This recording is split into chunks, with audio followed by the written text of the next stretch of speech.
Now news came to Jethro, the priest of Midian, Moses' father-in-law, of all God had done for Moses and for Israel his people, and how the Lord had taken Israel out of Egypt.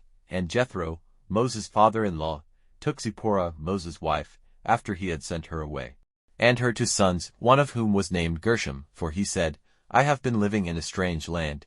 And the name of the other was Eliezer, for he said, The God of my father was my help, and kept me safe from the sword of Pharaoh. And Jethro, Moses' father-in-law, came with his sons and his wife to where Moses had put up his tent in the waste land, by the mountain of God. And he said to Moses, I, your father-in-law, have come to you, with your wife and your 2 sons. And Moses went out to his father-in-law, and went down on his face before him and gave him a kiss. And they said to one another, Are you well? And they came into the tent. And Moses gave his father-in-law an account of all the Lord had done to Pharaoh and to the Egyptians because of Israel, and of all the troubles which had come on them by the way, and how the Lord had given them salvation. And Jethro was glad because the Lord had been good to Israel, freeing them from the power of the Egyptians. And Jethro said, Praise be to the Lord, who has taken you out of the hand of Pharaoh and out of the hand of the Egyptians, freeing the people from the yoke of the Egyptians.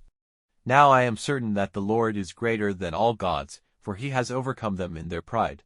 Then Jethro, Moses' father-in-law, made a burnt offering to God, and Aaron came, with the chiefs of Israel, and had a meal with Moses' father-in-law, before God. Now on the day after, Moses took his seat to give decisions for the people, and the people were waiting before Moses from morning till evening. And when Moses' father-in-law saw all he was doing, he said, What is this you are doing for the people? Why are you seated here by yourself, with all the people waiting before you from morning till evening?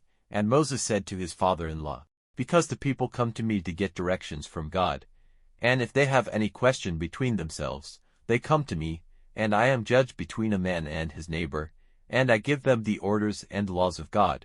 And Moses' father-in-law said to him, What you are doing is not good. Your strength and that of the people will be completely used up. This work is more than you are able to do by yourself. Give ear now to my suggestion, and may God be with you. You are to be the people's representative before God, taking their causes to him, teaching them his rules and his laws, guiding them in the way they have to go, and making clear to them the work they have to do. But for the rest, take from among the people able men, such as have the fear of God, true men hating prophets wrongly made, and put such men over them, to be captains of thousands, captains of hundreds and of 50s and of 10s. And let them be judges in the causes of the people at all times, and let them put before you all important questions. But in small things let them give decisions themselves. In this way, it will be less hard for you, and they will take the weight off you. If you do this, and God gives approval, then you will be able to go on without weariness, and all this people will go to their tents in peace. So Moses took note of the words of his father-in-law, and did as he had said.